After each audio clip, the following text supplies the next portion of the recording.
It's a special Rant Academy, hopefully a weekly Melbourne preview show. We've managed to snaffle our prime candidate, Nigel. Thanks for coming on to discuss this Caulfield meeting before Saturday.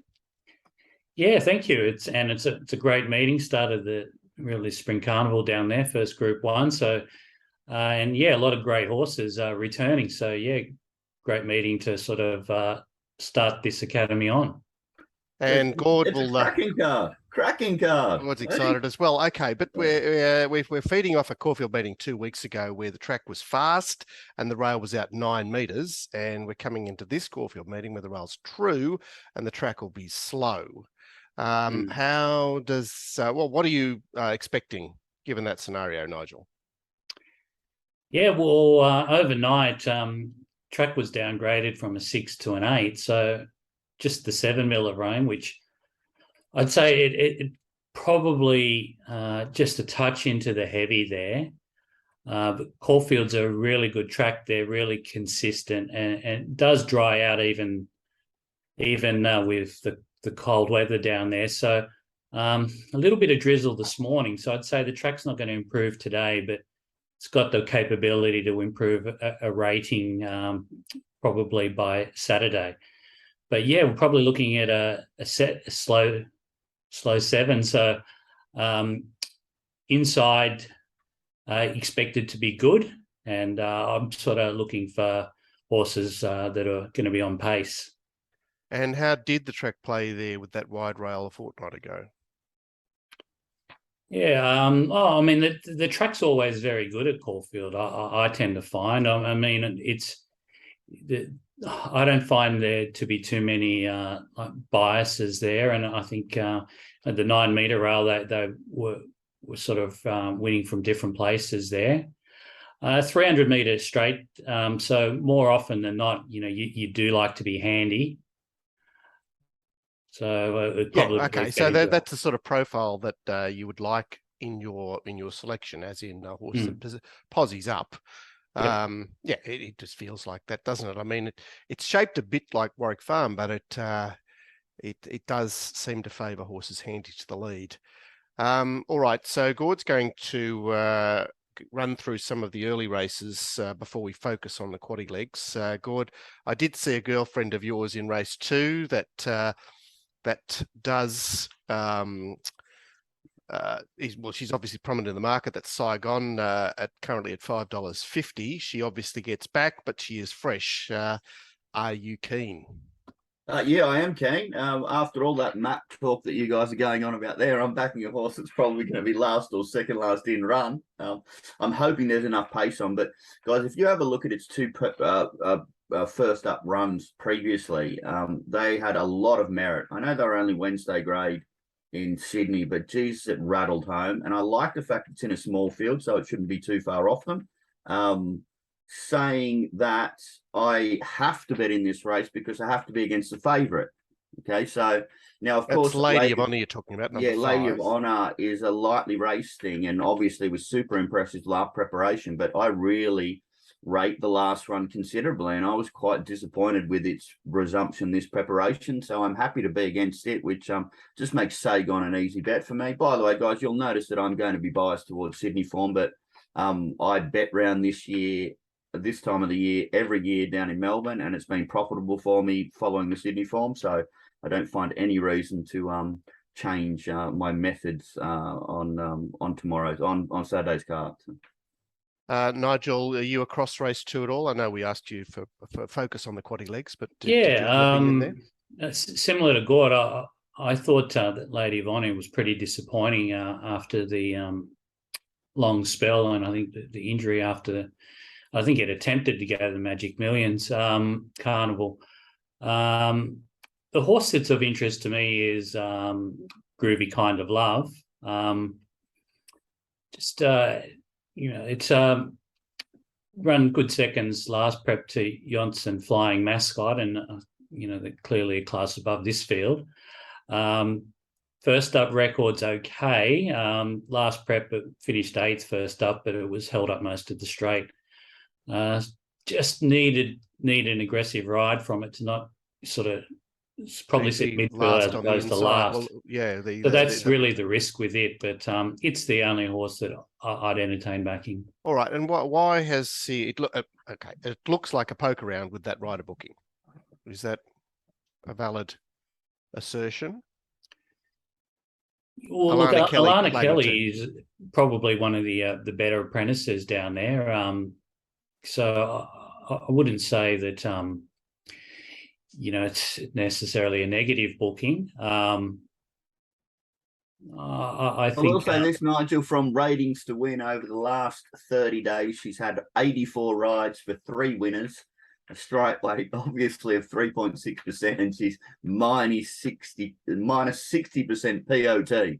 Right. You've just given this horse about 10 lengths scored. Yeah. Well, look, I do agree with you. This favourite, which maps outside Starlight Scope, looks. She did everything right in her first and second preparations, particularly her second preparation. But that run back is suggestive of a horse that is not happening. So interesting. Lightly raced horses, you really want to see them do something when they come back first up. I think it's a bad sign that maybe that was just peak performance and they haven't quite got it right. Saying that, still got a great chance, just not a bet. All right, race 3, what was jumping up at you here? Nothing Gord? here, Mark. Move on to race 4, unless Nigel's got something he likes in race 3. Yeah, of course, it's the cheap race 3, so I don't imagine it's going to float. Well, it does look an opaque race. I mean, I had a look through the race, and when you look at the half dozen that are in the market, it's like nope. Yeah, it's one of those sort of races. Version of form. I love it that way, man. look at the top 5 in the market, and if there's nothing there, move on. Yeah. All right. Well, let's move on to race 4, which is an open handicap, and it's probably going to be down to a field of 12 at least. Number 1 looks to go to Adelaide, and we've already lost Blazer Trail and Turn on the Chase. And Gord, what was bobbing up, or what was poking its nose up at you here? Well, leader back in grade, number 2, Buffalo River. It's just the pearl that just keeps on giving that one. It's something that is one of the biggest positive you can find in your race book. It's got some good runs in its career. It's got some of the best figures in this race, and on a track where it might be in a sympathetic position, easy bet to have around that $7. I notice there's been a little bit of a firm up. That El McNeil, it's slightly better figures than that other apprentice, but still not crash hot. But I don't mind the taking 3 off on a leader. They can't really get it too wrong. And the other one is the lightly raced thing that's first up, down the Gentleman Roy. I was impressed with a lot of its wins last preparation. Now, saying that, Buffalo River has the far superior figures and comes out of stronger races and leads, so I've got to have it on top of number 9, Gentleman Roy. But I'm 2 from 9, and I'll have a good result on Buffalo River, and I'll come out at least even on Gentleman Roy. There's a couple of interesting sort of first uppers here that are running some decent stuff, but definitely not their grand final. And the 9 might have more scope than they do, and the 2's got that form with the positive map. So I'm interested in those 2. Nigel, you've had focus on Buffalo River previously. I think I'm sure I've heard you profiling this horse. Yeah. It does look a bit of a setup, particularly coming back onto a softer track, which some of its better form is on.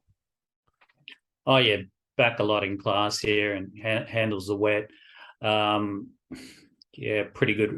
Good run last start behind Mr. Brightside. So I think, definitely the class horse. But not a race where it will be able to control. I don't think. I think Gentleman Roy.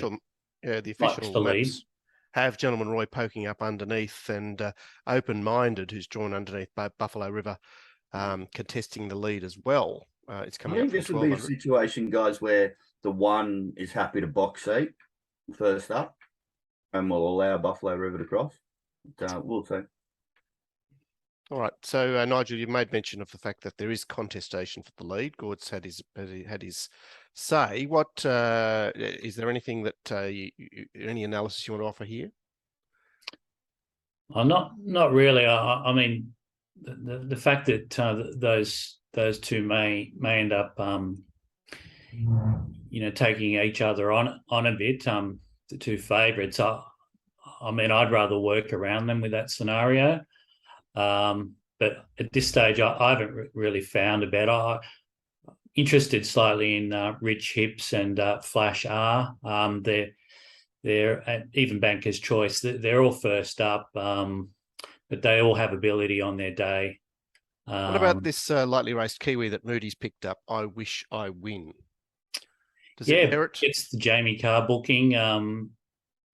Typically not one that goes looking for New Zealand form. It tends to let me down. So I'd rather at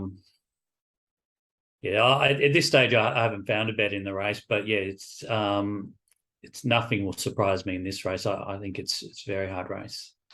Okay. I'm with you on Rich Hips can run a race at massive odds first up. Anyway.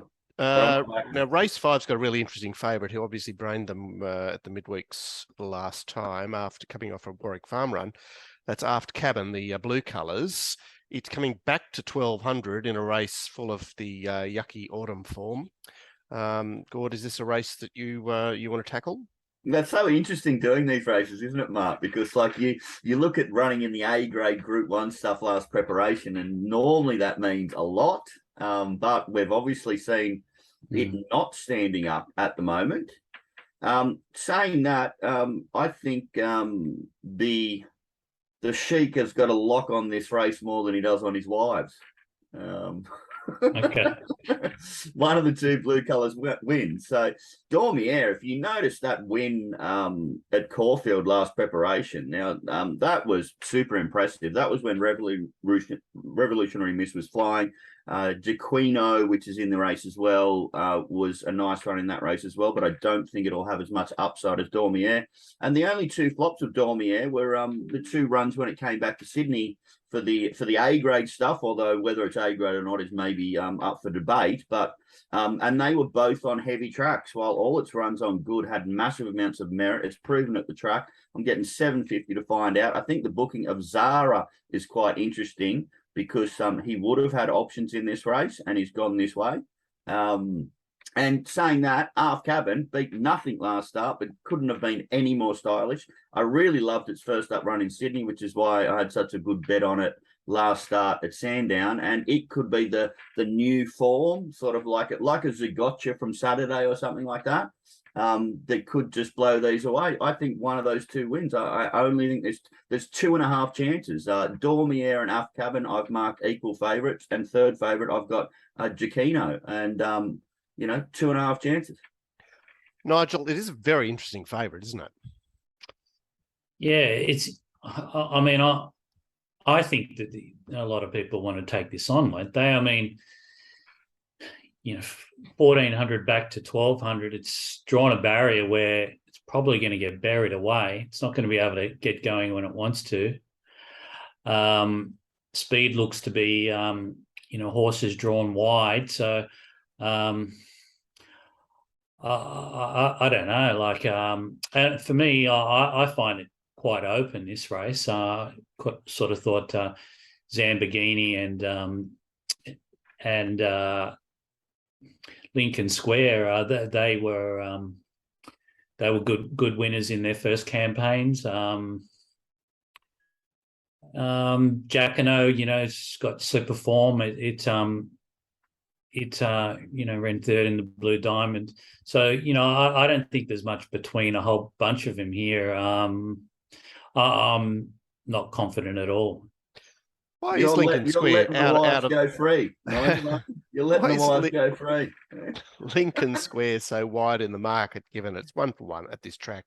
It, I think something we're prompted to by what happened in Sydney last weekend was to say, well, look, the autumn stuff where the fillies won all the races has a huge question marking. So we're looking for a bit of DF. I mean, obviously, I'm looking at this and going, well, okay, the DF is Friday night Moonee Valley stuff, which, again, I'm thinking, oh, good, is that it? Or something like Lincoln Square, which you've just went around and obviously controlled a small field to win on debut here, but one for one, that's the only time we've seen it. So I think it's a horse of interest, but the layers will be out for this favourite, Gord, simply because it maps to be buried.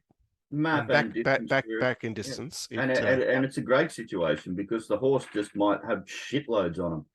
We get a better price to find out. Lovely. So what do you say about that line through Miyake? The run of Mayoshi, sorry. They made their runs together. Mayoshi obviously had the benefit of a run at the track, so it was set up a bit. But if we think about that Warwick Farm race, I'm not thinking, wow, that's going to be potent form. Oh, well, I thought Afkavan's run was absolutely sensational. If you notice, it was reshod behind the barriers. There was massive issues. First ever race start on an absolute bog, because that was officially a 10 and with ratings to win is a 9.8. And, ratings to win 9.8, that's bloody wet. Pretty wet. Pretty wet. To do that in your first career start is sensational. Okay. Very good. I'm excited. I'm excited to actually get into that race. All right. The first leg of the quaddie is short course. It's an older horse's 1100 meter race, and in this race, in the boat is $4, Star Patrol $4.60, Generation 550, Red Can Man is $6.50. So there's 4 in the betting and $15 bar those 4. It looks like a fast tempo. We've got In the Boat seeking the lead there from a wideish gate.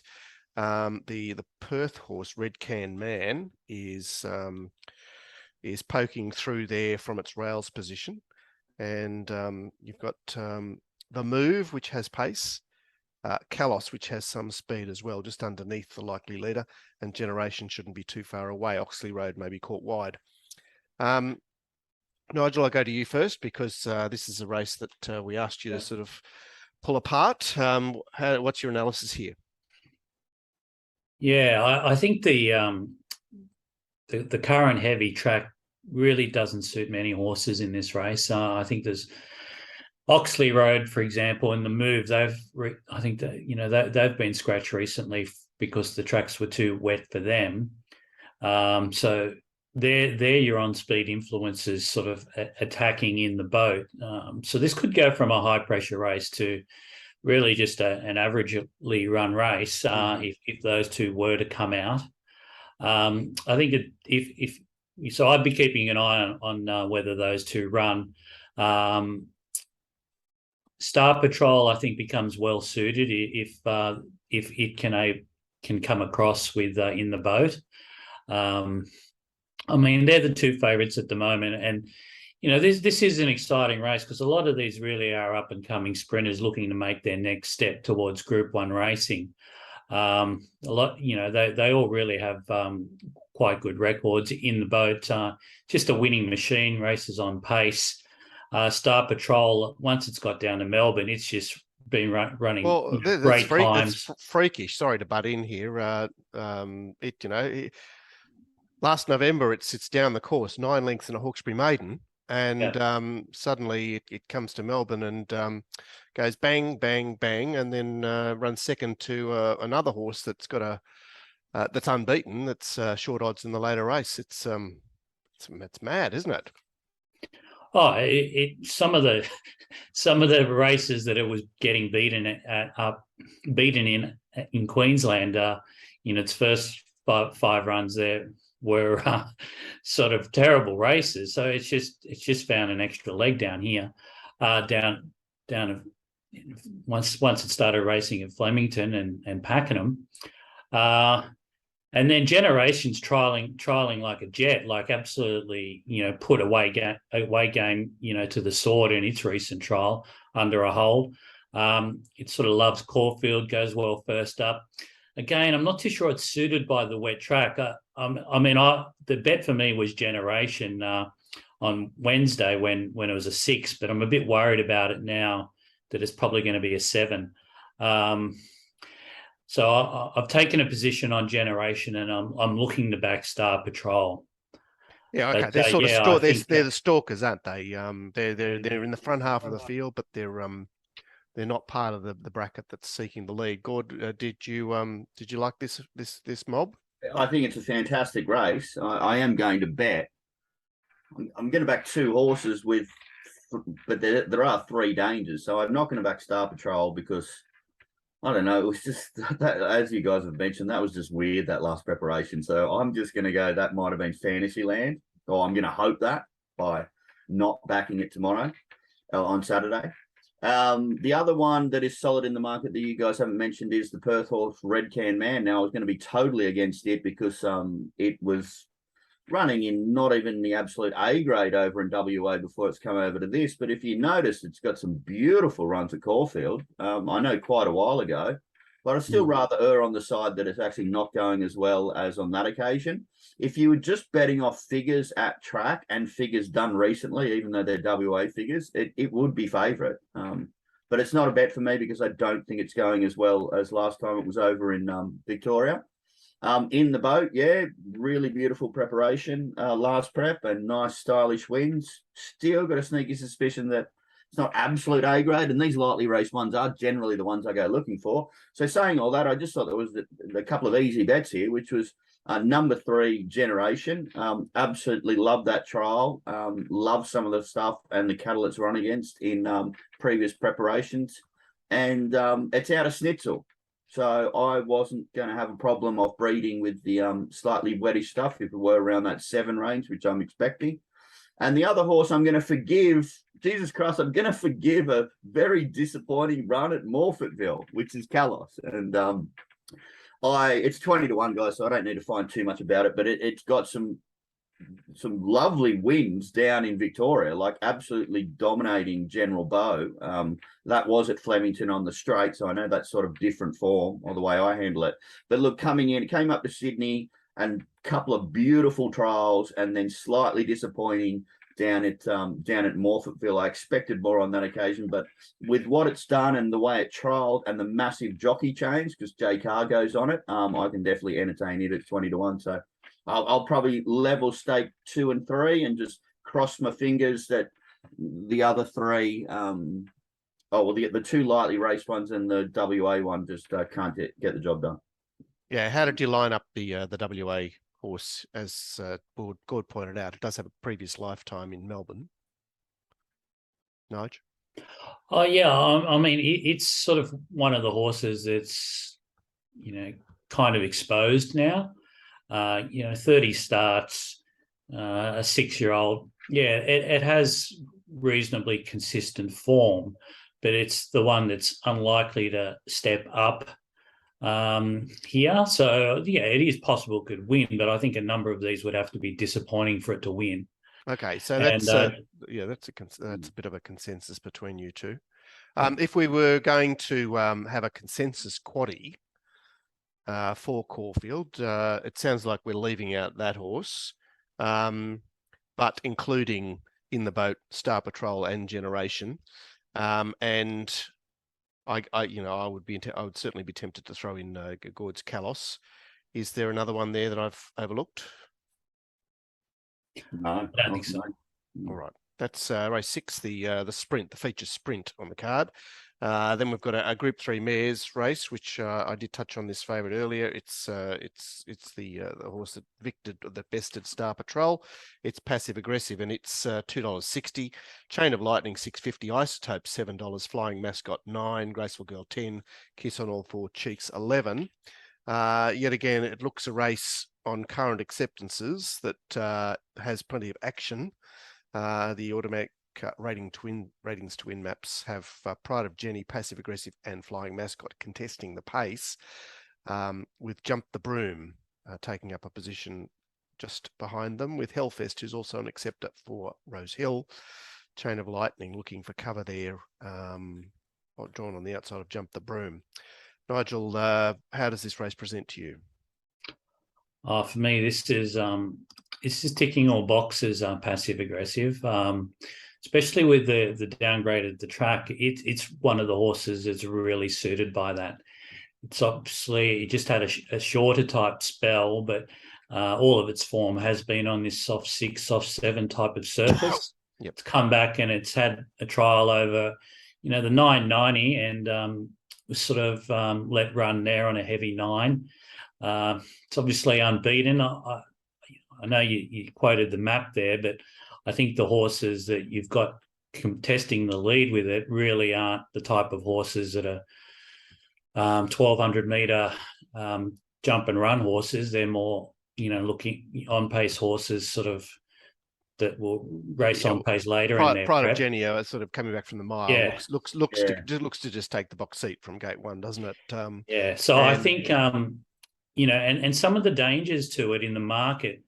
I think, for example, Isotope. I don't like it with having to race on a softer 7 type surface. I think it'll go forward and probably sit in the first 3 Isotope, but I think I think passive aggressive just really outmaps it, and Chain of Lightning sort of got into the fast lane last start on the outside there at Flemington, and from the outside barrier there, I think that's a tricky ride as well. I just think passive aggressive. It's been winning, obviously really impressively. It gets map advantages, loves the track surface. For me, feels like $1.80 chance. It is bringing straight form here. Is that any concern? Oh, I think it's raced around the bend in its first 2 runs, and was arguably just as impressive. So I wouldn't have an issue with that. All right, Gord, what are you thinking here? I think leaders have more an advantage around bends than they do in the straight. So I'd actually give it a tick for that, Mark. Look, saying that, it was quite weird. Now, if I just stamped this thing even money. It's just easy, mate. With Nigel's beaten him. He's got $1.80. I know, and Nigel's saying $1.80, and I know Nigel's more conservative with his pricing than I am, Mark. So I'm a little bit upset here. So look, if this is Sydney, Mark, I just get as much on as I can at black odds, and happy to do it. I give myself a greater margin of error because I don't know the form as well in Melbourne as I do in Sydney. Yep. I'm saying all that. Nigel's mentioned all the reasons why I love this horse. And I'll be back. Yeah, a winning mare in the mares races, and obviously lots of longer spellers. She's just had a let up really, and she would certainly appear to have the jump on this field at this stage. And interesting what you say about Chain of Lightning, which is obviously second pick in the betting, having an advantage, or perceived to be having an advantage last start. So we won out in the quaddie here. Is that the conclusion? I'm fine with that. All right. Now the feature is the Group 1, and it is the penultimate race on the day. It looks like a complex race. $5.50 Western Empire, who was going to cure cancer and somehow got beaten at 5s on there at its last run for Grant and Alana Williams back in December. It has come across. Alligator Blood, who's had 2 starts for Gaybot and finally found his form off the short break from the Stradbroke. Isolation, which is a complete wildcard entry in the race, coming off a pack and a maiden on a Thursday night, and 2 runs at Morphett Will, one on the inside track, is $7. Cascadian and Tofane, $8, both resuming off the all-aged. I'm Thunderstruck, resuming off the Queen Elizabeth, $9. And Snap Dancer, who was particularly brave in its last run in the Tats Tiara, is off a short break as well, $10. She is mapped to control the speed here, Snap Dancer. The automatic maps have Call Sign Mav and Tofane in attendance, with Western Empire mapping just on the outside and just behind those earlier 3. So not a lot of sting in the map. Is that how you saw it, Nigel? I would have Alligator Blood definitely pushing up to settle no back than leader's back. Wouldn't even surprise me if he attempted to lead, but it may not be quick enough to do that. Lightsaber on its day can be pushed along to be part of the leading brigade, but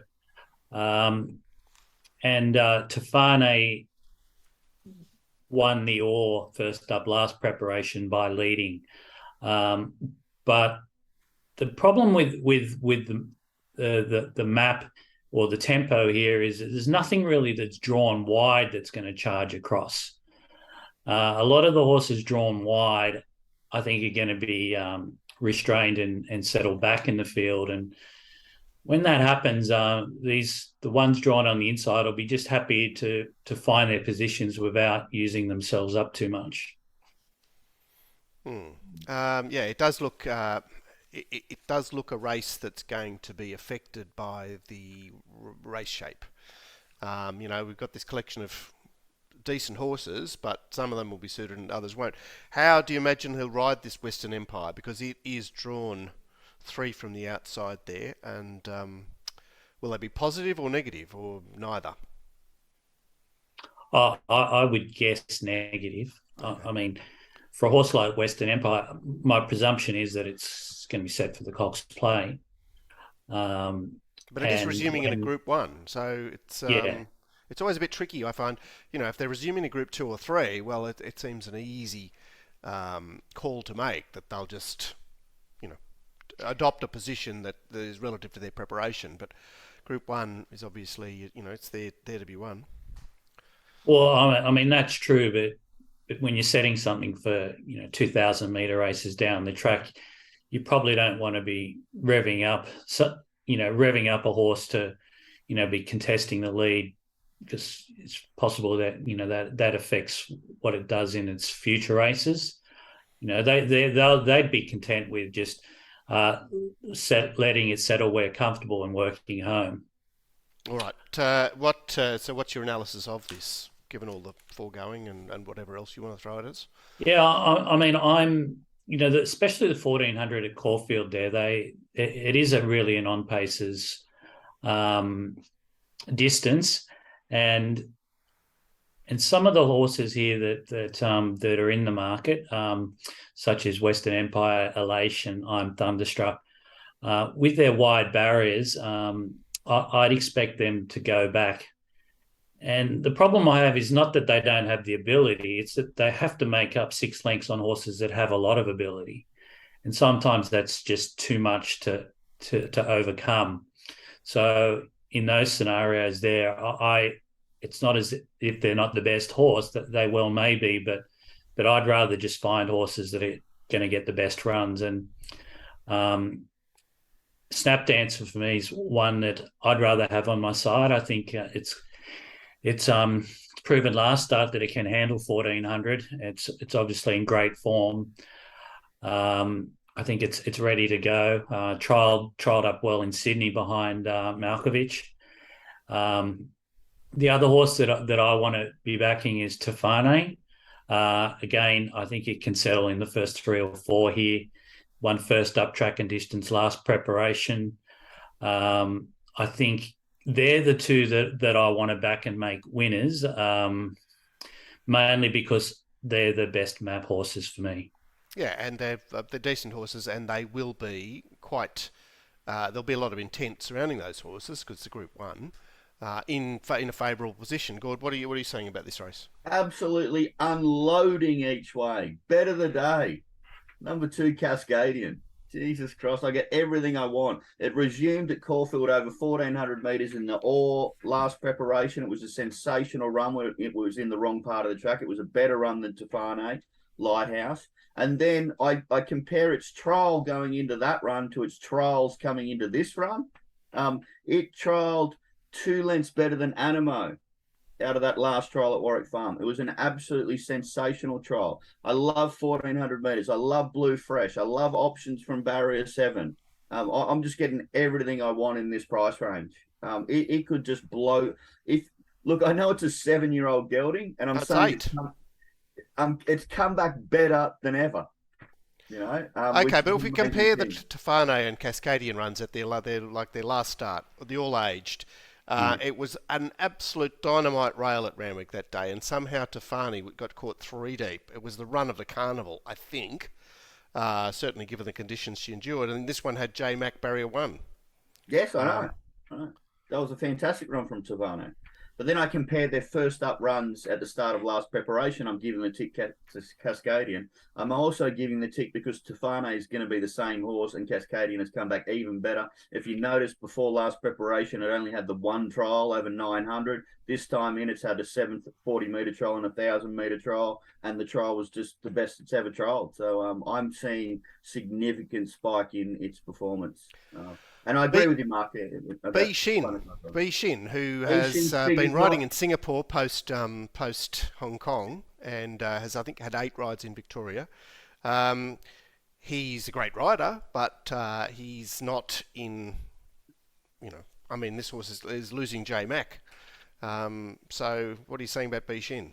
Well, he doesn't have to ride against J Mac because J Mac's in Sydney. So.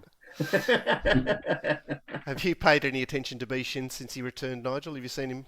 No, it's only been a week or two. Yeah. Yeah, and so this is probably, well, this would be his best ride back, and obviously, put him back in the headlines if he can pull this off, Group 1 winner. Yes, of course. So he'll be keen, but it just doesn't float my boat. Not saying it's not a winning chance. I think there's 3 winning chances. There's Gord's, which I'll just bow to his enthusiasm. Tofane and Snapdancer, they look to be mares that are they could almost sneak off to the breeding barn after this, just snaveling that Group 1. Kevin might be very upset with you. Are you saying Western Empire isn't even a chance? The WA champion? Well, I'll let it go round. I think Nigel's made the narrative there. Are we including it in the quaddie or not, Western Empire, Nigel? Look, I wouldn't. It could win the race, but I think it's going to have to do something incredible. I mean, it will have to be the best horse in the race to win it. But I think that Snapdancer, Tofane don't have to be the best horse in the race. And they've got obvious intent because they're mares in a Group 1. They've got running style. They've got Caulfield. They've got a lot of things working for them. So Alligator Blood, I look at it and I go, yuck. Handicap. It's come down the outside at Eagle Farm. I know that it's got this. It's a cult hero of sorts, but I see it being buried in this race, and just not really being suited, coming from a brutal handicap into a jiggy jog wait for age race. So, and I think the wet's a bit of a query for it as well. I don't think Snapdancer gets 1,400, Nigel. I know that last run but that's the only piece of evidence that might suggest that, and I think that is a super weak race. All right, but we're putting it in the quaddie nonetheless. So thanks for the commentary. Yeah, I'll be laying it. Broadbet.com.au. We've got three in the quaddie there, which is Cascadian, Tofane, and Snapdancer. The nightcap is one of those opaque races over 1,700. The winner from last year is returning to contest. Its name just escapes me. But in this race, Jimmy the Bear is $5. Delphi is $9 with no effort. Lunar Flare and Emissary are $10. And the automatic maps have an above average tempo with no effort and Delphi in the van, with Jimmy the Bear looking to get in to stalk those. Wider out, Spanish Mission and Charlie Rose have some speed. They've also mapped Shiraz coming back from the Sydney Cup in behind the speed. Obviously, a lot of resumers here, Nigel. A lot of horses, having their first hit out for sort of 1.5 mile events. How does this race set up? I often find that these sorts of races, where you get half the field sort of almost on a Melbourne Cup campaign, I find that the horses that finish settle in the first 4 that have had a run under their belt or they're already up and running tend to hold on and beat the horses that are being set for the Melbourne Cup. And they're the horses in this case that I've gone looking for. I really like this race, and I really like the leader, No Effort. It's the horse that won the race last year. I mean, the map there that you quotes Delphi being part of the lead. It has raced on pace in the past, but did run in the Melbourne Cup 7th behind Very Elegant, and I imagine it's set for the Melbourne Cup again. I couldn't possibly imagine it wanting to be involved in a speed duel in this first start, especially when you've got no effort. It's just really a mad leader, and it's been leading and holding on very well in 2,000 and 2,400 metre races. Drops a lot in weight here. Won this race last year. Absolutely loves the ground. It's 16 from 24, 16 placings from 24 on the soft and 2 from 3 on the heavy. I think it really gets a fairly cheap first half of the race, and it can probably hang on and go very close to 10-1.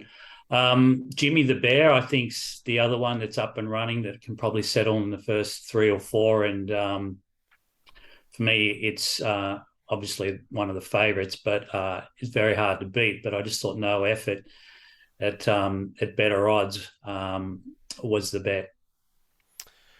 Okay, it's an 8-year-old mare, No Effort, with 53 starts under her belt, so she's been around. But yeah, I get the idea. It's racing style, it's preference for sting out of the track, and as we've pointed out, there's a lot of horses having barrier trials in this race. Gord, it is over 1,700. Does that mean you're out here? Yeah, I'm not doing anything here. Yeah, no interest. I will say I think that's a good jockey change you got going there, Nigel. Lachlan King off for Bo Mertens on. Bo Mertens is flying at the moment. Yeah, I mean, there's been a little bit of criticism of his past 2 rides, Lachlan King, in that he got going on No Effort earlier than he had to. I think this horse is going to go close. 2 horses that sort of piqued my interest, sorry. Le Chevalier, which has been doing the rounds in Sydney and been kept fresh, and has been also carried Louise Day last start. She would appear to be a mare that would sort of go forward from that wide draw and be in at least in the swim of things. And he's our Bonival, who is a lightly raced import. Just had the 12 starts and 3 runs back from a longish spell. 14-14, 4 weeks off. 16 now, 3 weeks. Any thoughts on those 2, Nigel? Yeah, they're going to have to work to get into a striking position from their barriers, and it's not really a start that it's got a big run to the first turn or anything. I mean, they get onto the bends pretty quick there. I'd rather be against them. Okay, so what are we doing for the quaddie here? Because Jimmy the Bear and No Effort go in. Is there anything else we should include? The other one that can race on pace that doesn't mind the track, and it is Desert Icon. It's got some Caulfield form. It probably can settle in the first 4 or 5. I wouldn't say it's impossible. I prefer the 2 I mentioned, but it's something that wouldn't surprise me at about 15-1. Yeah, I'd be putting it in. All right, well, let's go with Desert Icon, Jimmy the Bear, and No Effort in the cap. Throw your 16 in, Mark. Right, he's our Bonneville. Gord has had his casting vote. Well, it's not the favourite, and it's number 16. It's going to be positive value as far as the combos are concerned as well. So just recapping there: 8 No Effort, 9 Jimmy the Bear, 10 Desert Icon, 16 he's our Bonneville. What are your nominations as far as the day is concerned? What are you keenest to back after all that we've said, Nigel? I think No Effort for me is a great bet, and passive aggressive is my best of the day. I think it'll just be winning. All right, and Gord, what's your bottom line on this program? All of them. Unload. All right, so Gord is keen in race 2 on Saigon. 2, 4, 5, 6, 7, 8. 2, right. In race 4, you're keen on Buffalo River. In race 5, there was a, do we call that a bracket, Gord, or are you just Blue bracket? Daumier and Yeah, level stake. aft cabin. Not bracket, level stake it'll be. All right, and in a race, sorry, what did we say in race 2 6? and 3, Kalos and Generation. Yep, race 7 is the race 7, really keen aggressive. on passive aggressive. Oh, I noticed it's firmed up while being on the show. Yep. The bugs are back, Mark. Right, and race And 8, each the way. Race 8, Cascadian. number 2, Cascadian, each way. Can't miss a hole. All right, so we hope to see you again for a show previewing the features in Melbourne next week. That'll be the first meeting of September. Don't forget that you get a pile for your for very little at RacingRant. 2 weeks free and a ton of gold content, sets on Sydney Metro meetings, the mounting yard from Sydney Metro meetings, and 3, 4, 5 videos a week, depending on the program. Mounting yard in Brisbane, Mark. Yes, mounting yard in Brisbane, which is set to continue for at least the next month. Bookmaker bonuses, Dave Bryan. That's right, and you'll get to you get some information about the leading database in the country, software that is database and software called Ratings to Win. So you're mad not to be part of this community. Most importantly, a subscription gets you into the chat room, which is full of guys just. Well, they're in there doing their best and beating their chest and doing a great job. Best. Half the pros in Australia are in that chat room. It's bloody sensational. Yep. All right. So we'd love to see you. Come and join us. Come and try us. First 2 weeks are free. And I hope that you've enjoyed this Melbourne preview. And I hope it works well. Thanks very much for coming on today, Nigel. Thanks, Gord. And we'll be doing a Sydney preview for members tomorrow and a top-up show on Saturday. But look out for our next Rant Academy for the Melbourne Saturday next week. See you soon. Good luck, guys. See you guys.